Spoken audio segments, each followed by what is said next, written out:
Welcome back to my channel. আশা করছি সবাই খুব ভালো আছো এবং আমিও ভীষণ ভালো আছি। তো আজকে নতুন একটা ব্লগ নিয়ে চলে আসলাম। তবে আজকের ব্লগটা কিন্তু এখন থেকে শুরু করছি, মানে এখন বাজে বেলা 3টে, আর এই 3টে থেকে শুরু করছি। কারণ শুনছি দুদিন ধরে ঝড় হবে, জানি না কেমন ব্লগ বানাতে পারবো কি পারবো না। তো ভাবলাম যে আমার গার্ডেনটা, মানে আমার ছাদ বাগানটা একটুখানি ঠিকঠাক করি। আসলে যখন ঝড় ওঠে না, তখন খুব ভয় লাগে, ঘরের মধ্যে থাকতে পারি না।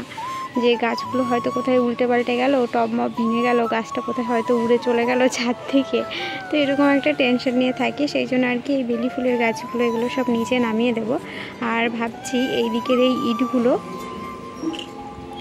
সব সরিয়ে রাখবো, সরিয়ে মানে এই জায়গাটা ফাঁকা করে দেবো, নাহলে এই জায়গাটা না ছ্যাদলা পড়ে যাচ্ছে। তো এই জায়গাটা পরিষ্কার করা হয়েছিল এর আগে, আমার হাজব্যান্ড এই জায়গাটা পরিষ্কার করেছিল। আর এই জায়গাটা পরিষ্কার করতে হবে, কারণ সে যেহেতু সামনে বর্ষা আসছে, একভাবে যে কোনো টব আমি ছাদের এক জায়গায় রাখি না, মানে এপাশ ওপাশ করি যাতে ছাদটাই ছ্যাদলা না হয়।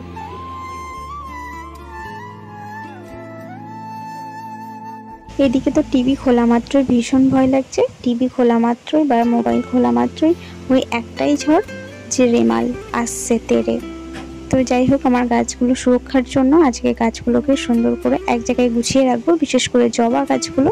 কারণ জবা গাছগুলো তো দেখতেই পাচ্ছ কেমন ঝাঁকড়া ঝাঁকড়া হয়ে গেছে। যত ঝড় কিন্তু ওই জবা গাছগুলোতেই লাগবে। যদিও বা আমার গাছ নিয়ে অতটা টেনশন না হলেও আমার টবগুলো নিয়ে বেশি টেনশন হয়। কারণ দেখতেই তো পাচ্ছ যে আমি প্লাস্টিকের টব কম, মাটির টব বেশি, কারণ আমি মাটির টবেই গাছ করতে বেশি ভালোবাসি।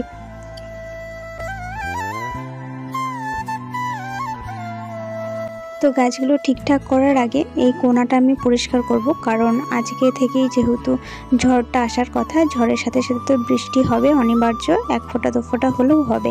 সেই জন্য আর কি এই কোণাটা আগে আমি পরিষ্কার করব, কারণ এইখানে যদি জল জমে যায় তাহলে এই জায়গাটা আমি আর পরিষ্কার করতে পারবো না। যত রাজ্যের পোকামাকড় এই ইটের মধ্যে ঢুকে বসে থাকবে। আর আমার পোকামাকড় দেখলে ভীষণ ভয় লাগে। যদিও বা এখন বাগান করাতে আমার অনেকটা ভয় কেটে গেছে, কারণ মাটির মধ্যে অনেক ধরনের পোকামাকড় থাকে। তো ইটগুলো এখানে অনেক দিনে রাখা হয়েছে, ইটগুলো দেখে নিশ্চয়ই বুঝতে পারছো ইটগুলোয় বেশ শ্যাওলা জমে গেছে।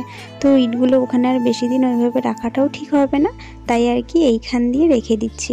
এইখানে যদিও বা ছ্যাদলা পড়ে অতটাও অসুবিধা হবে না।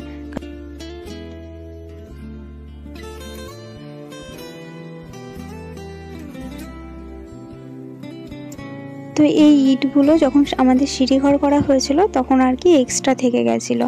তো ইটগুলো নিচে ছিল, আমি নিচ থেকে বয়ে বয়ে উপরে নিয়ে এসেছি ফুলের গাছ রাখবো বলে। কিন্তু ওই যে হাওয়া বাতাসের ভয়ে আর রাখা হয় না। রাখি ওই টাইম ফুলের গাছগুলো, মানে মস রোজ, পর্তুলিকা বা অ্যাডেনিয়াম, এরকম মানে হালকা পাতলা গাছগুলো আমি এর উপরে রাখি, যাতে হাওয়া বাতাস লেগে পড়ে গিয়ে ভেঙে না যায়। কারণ আমার কাছ থেকে অনেক কটা টব এইভাবে হাওয়াতে এসে নাড়িয়ে দিয়ে টব ফেলে দিয়ে ভেঙে দিয়েছে।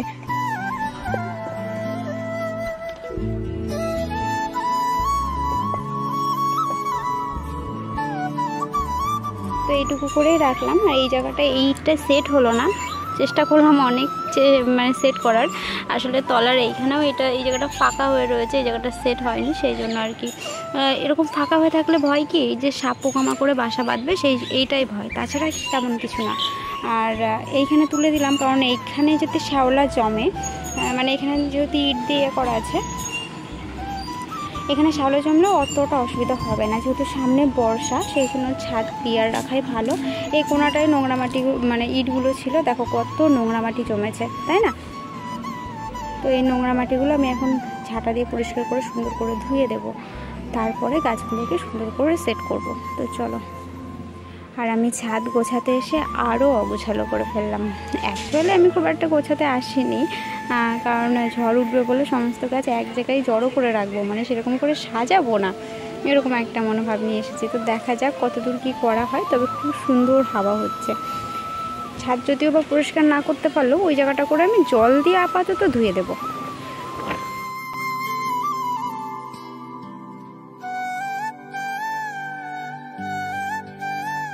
আমি প্রায় 12 মাসই টব এখান থেকে ওখানে, ওখান থেকে সেখানে এরকম সরিয়ে সরিয়ে রাখি। যে কোনো টব এক জায়গায় নির্দিষ্টভাবে রাখি না, যাতে ছাদে ছ্যাদলা না জমে। ছ্যাদলা পড়ে গেলে ছাদটাও দেখতে ভালো লাগবে না। আর সবসময় চেষ্টা করি যাতে ছাদটা আমার যতটুকু সম্ভব পরিষ্কার রাখার।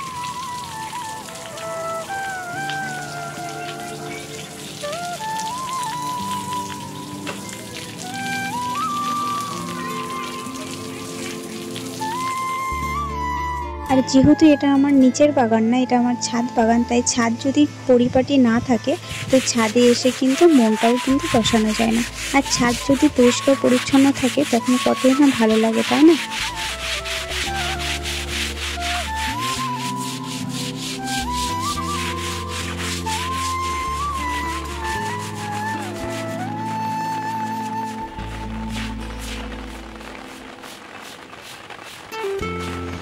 আর এই যে কাজ শেষ হতে না হতে বৃষ্টি চলে এসেছে। বৃষ্টির মোটা মোটা ফোঁটা পড়তে শুরু করে দিয়েছে। তো তাড়াতাড়ি করে কিছু হাইব্রিড নয়নতারা ফুলের চারা ছিল, মানে গাছ ছিল, সেইগুলো আর কি ত্রিপলের তলাটায় করে নিয়ে চলে আসলাম। কারণ হাইব্রিড নয়নতারা তো বৃষ্টির জলে মরে যায়। যেমন দু একটা গাছ তো দেখতেই পেলে কি অবস্থা, এর আগের বৃষ্টিটা যেহেতু লেগে গেছিলো গাছগুলোতে, তাই। তো ওই যে বৃষ্টির কোনো ছক্কা নেই, আবার বন্ধ হয়ে গেল। আবার যখন হচ্ছে তখন আমি আবার ওইখানে গিয়ে চুপচাপ দাঁড়িয়ে দাঁড়িয়ে তোমাদের সাথে কথা বলছি। তো তোমাদের সাথে অনেক কিছু আজকে শেয়ার করার ইচ্ছে ছিল, কিন্তু বৃষ্টির জন্য আর হবে না দেখছি। তবে এটা দেখো, জল বিনে গাছের ফুলটা কিন্তু কেমন একটা মরা মরা হয়ে গেছে। তো জল আমাকে একটা বন্ধু জিজ্ঞাসা করছিল যে আমি ছাদে কিভাবে জল দিই। এই যে দেখাই, এই দেখো এখানে আমাদের কল আছে, আর কলের ওইখানে মোটর লাগানো আছে, আর মোটরের ওই সাইড দিয়ে পাইপে করে জল তুলে নিই। আর জল তুলে প্রথমত নাদায় ভরে নিই, আর নাদায় ভরে নিয়ে তারপর সেই জলগুলো আমি গাছে দিতাম। কিন্তু এখন গরমের মধ্যে কি করি, নাদায় যদি আমি রাত্রেবেলায় জল ভরে রাখি তাহলে সকালবেলায় মানে ঠান্ডা থাকে, কিন্তু যদি সকালে ভরি তো রাত হতে হতে না সেই জলটা তেতে যায়, প্রচণ্ড গরম হয়ে যায়। তখন কি হয়, গাছে দিলে গাছের তো একটা মানে খুব একটা ভালো হয় না ব্যাপারটা। যেহেতু গরমের মধ্যে আমরা যেমন ঠান্ডা খুঁজি সেরকম গাছেরাও তাই।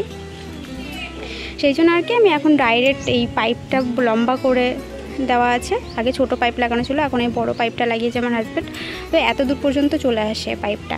শুধু ওই দিকের গাছগুলোতে বালতিতে করে নিয়ে গিয়ে মগে করে জল দিতে হয়। আর মানে এইদিকে এই অ্যাডেনিয়াম ফুলের গাছ অবধি ওই পাইপের জলই চলে আসে। ওটাই তেতে আছে যে বৃষ্টির ফোঁটাগুলো নিমিষে হামিশ হয়ে গেছে। এই যে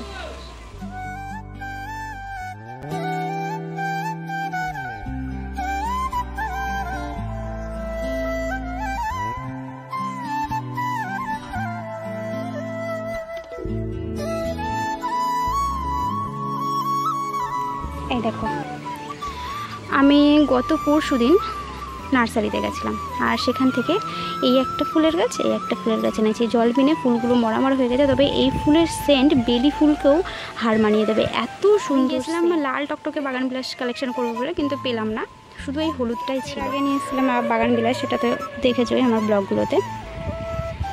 ফুল ফুটেছে,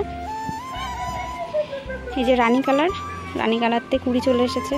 আসলে গাছগুলো দেখতে ভালো লাগছে না, তার কারণ হচ্ছে জল, মেঘ করেছে, জল দেবো, যদি এবার বৃষ্টি হয় তখন আবার বেশি জল হয়ে যাবে। সেই জন্য যদি রাত অবধি দেখবো, যদি জল না হয় পরে রাত 9টা-10টার দিকে এসে তখন জল দিয়ে দেবো গাছে। আর যেহেতু আমরা ছাদেই থাকি, বৃষ্টি না হলে তাহলে তো কোনো টেনশানই নেই, 12টা-1টা যখন খুশি জল দিতে পারবো। আর এই দেখো পদ্মের গাছ। তো দেখো প্রথমে পদ্ম গাছটার অবস্থা দেখো, 100%-এর মধ্যে 90% শেষ। জানি না বাঁচাতে পারবো কিনা, তবুও হাল ছাড়িনি, তবুও লাগিয়ে দিয়েছি। তো আমার হাজব্যান্ড অনেক দূরে কাজে গেছিলো, তো সেখানেই একটা বিল থেকে এই পদ্ম গাছ তুলে নিয়ে আসে আমার জন্য। কিন্তু বাইকে আসতে গিয়ে রাস্তায় রোদ গরমে গাছটা নাজেহাল অবস্থা হয়ে যায়। তার মধ্যে আবার এসে আমার কাছে 2 দিন মতো বাড়িতে রেখে দিয়েছিলাম। তো যেহেতু প্যাক ছিল না, প্যাক না আনা অবধি গাছটাকে বসাতে পেরেছিলাম না।